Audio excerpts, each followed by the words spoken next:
going on, you guys? It's your Huggable Hipster here, and welcome back to another episode of Psychologically Gaming. Today's episode is going to be on the concept of insight from Bloodborne. You want to talk about something interesting? Insight is just one of the many things that plagues Bloodborne that I think is the most interesting thing to exist in the game. Because if you notice really closely, a lot of the characters have their eyes clothed. Now, what you see can't hurt you is one of the most prevalent things throughout the game. Because whenever you look at the game's surroundings, oh, you think it is just, a decrepit old village or, something that's a wasteland.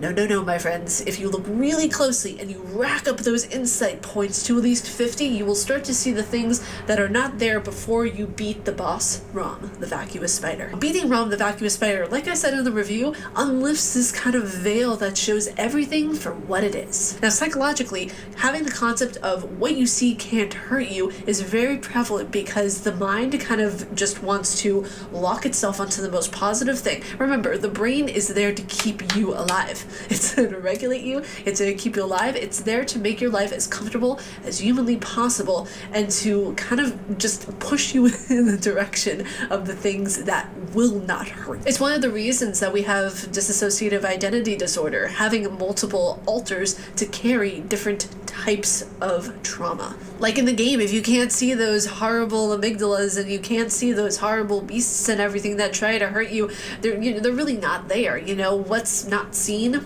won't hurt you at all. Also, another phrase that goes into play, out of sight, out of mind. You're really not seeing all of the clarities, all of the little things. There is actually something fascinating that I saw once you get up to like 50 insight, which now that I'm playing through the game all over again, and I'm racking up insight points because I don't, let's just be real here, I know I'm going to need it when I go into the DLC, okay? I'm racking up the insight points, and one thing that I noticed is that when you get to 15 insight, you start to see like different eyeballs on the lanterns that appear with these different creatures and stuff like that. There are different characters that carry like these cross type things. It's kind of like a Y, but it looks like a cross type thing. You start to see like a halo of red around it. Once you read it inside of like 30 or 50, I think it is, you start to see the amygdalas that are around hanging on the buildings and everything being like. Also, the fact of the incense. If you go into the chapel, I believe it is, there are different incense that are around, and if you can't smell them, they're not there, which is kind of weird to say the least. If you can't smell the demons, they're not there. I don't think there's really anything magical about incense of where they hold this special power of being able to mask a beast's scent, but in the game world, anything is possible. You have the concept of sight, of where if you are not able to see something, it can't hurt you, even though the idea of it, literally having that insight of having the mind's eye, because that's what it's all about really in the game, is having the sense of it, having the understanding that it's there, but if I don't actually see it, it can't really hurt me. So if you want to look at more of like the lore behind the game just for a moment to make things a little more clear, give us more insight, if you will, grant us eyes, Lawrence believed that in order to ascend, if we want to even use that word, I think ascend is the right word. If we wanted to ascend, we had to use the concept of blood. We had to use blood in order to ascend. Willem believed that we used the Carol runes, insight, in order to ascend our thoughts and our minds.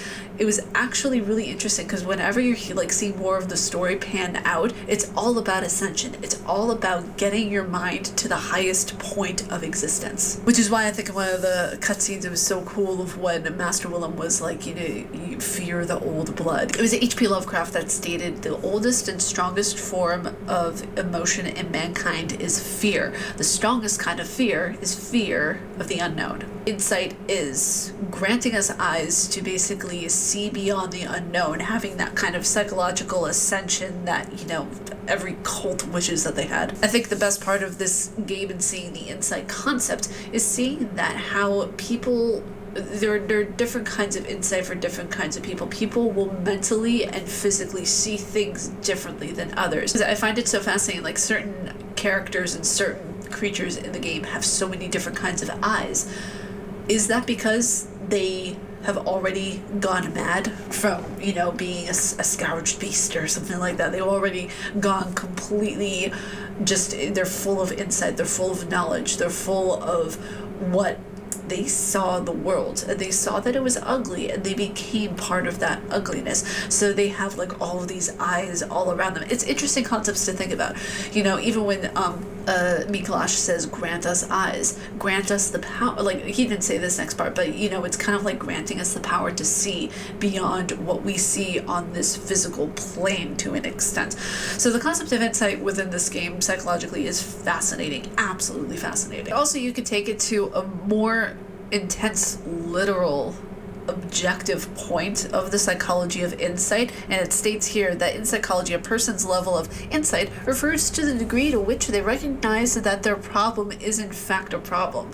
So if we take this and apply it to the game, you could literally say that each person has their own demons. Each person in the game has their own issues that they need to conquer, and the hunter is literally their reaper going in and fixing the issues for them.